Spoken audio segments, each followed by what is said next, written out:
ഞങ്ങൾ ആരംഭിക്കുന്നു, നിങ്ങൾ അനുഭവിച്ചാലും. 1985 മെയ് മാസം 15-ാം തീയതി മാവേലിക്കര പുതിയ പള്ളിയിൽ വെച്ച് 5 പേരെ വാഴിക്കാൻ തീരുമാനിച്ചു.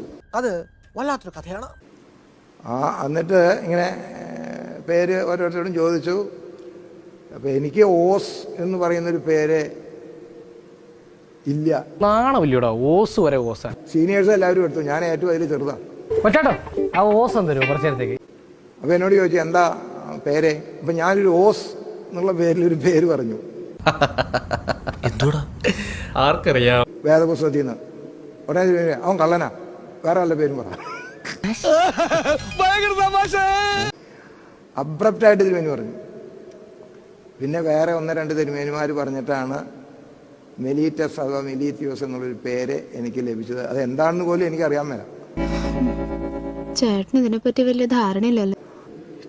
ഞാൻ പറഞ്ഞത് നമ്മുടെ വക്കീൽ നമ്മളോട് പറയാം, ഒരു ചെറിയൊരു നുണ പറഞ്ഞാൽ ഒരു കേസ് ജയിക്കുമെന്ന് പറഞ്ഞാൽ നമ്മൾ പറയും, നമുക്ക് യാതൊരു പ്രശ്നമില്ലേ. ചില ആളുകൾക്ക് നുണ പറയുന്ന രോഗമാണ്. അവർ ക്രോണിക് ലയേഴ്സാണ്, രോഗം ബാധിച്ചവരാണ്. അവർക്ക് നുണ പറയാതിരിക്കാൻ പറ്റില്ല. ജീവശ്വാസം പോലെയാണ് നുണ പറച്ചിൽ. എന്ത് പറഞ്ഞാലും നുണയെ പറയും. നേർവഴിയിൽ ഒരിക്കലും നടക്കില്ല. അത് ജനറ്റിക് പ്രോബ്ലം ആകാം, ഹോർമോണൽ പ്രോബ്ലം ആകാം. എന്തായാലും ഇറ്റ്സ് എ പത്തോളജിക്കൽ കേസ്. നമ്മുടെ ഒരു കുരിശുപള്ളി നഷ്ടപ്പെടുമ്പോൾ ഒരു നുണ കൊണ്ട് അത് കിട്ടുമെങ്കിൽ ആകട്ടെ എന്ന് ചിന്തിക്കുന്ന മനസ്സാണ് നമുക്കുണ്ട്. അത് അവിടാണ് നമ്മൾ പരിമൽ തിരുമേനി നമ്മുടെ വ്യത്യാസം. എവിടെയോ വായിച്ചു കേട്ട പോലെ ഒരാൾ നമ്മളോട് നുണ പറയുമ്പോൾ നമ്മൾ നേരിടുന്ന പ്രധാന പ്രശ്നം എന്താണെന്നറിയോ? അയാൾ നമ്മളോട് നുണ പറഞ്ഞു എന്നത് മാത്രമല്ല, ഇനി ഒരിക്കലും അയാളെ വിശ്വസിക്കാൻ പറ്റില്ലല്ലോ എന്നൊരു ചിന്തയുണ്ടല്ലോ, അതിന്റെ വേദന വളരെ വലുതാണ്.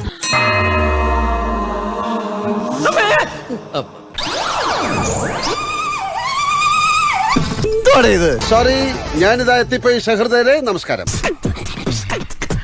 ഇതെന്താടാ ശവപ്പെട്ടിന്ന് എണീറ്റ് വന്നതാ?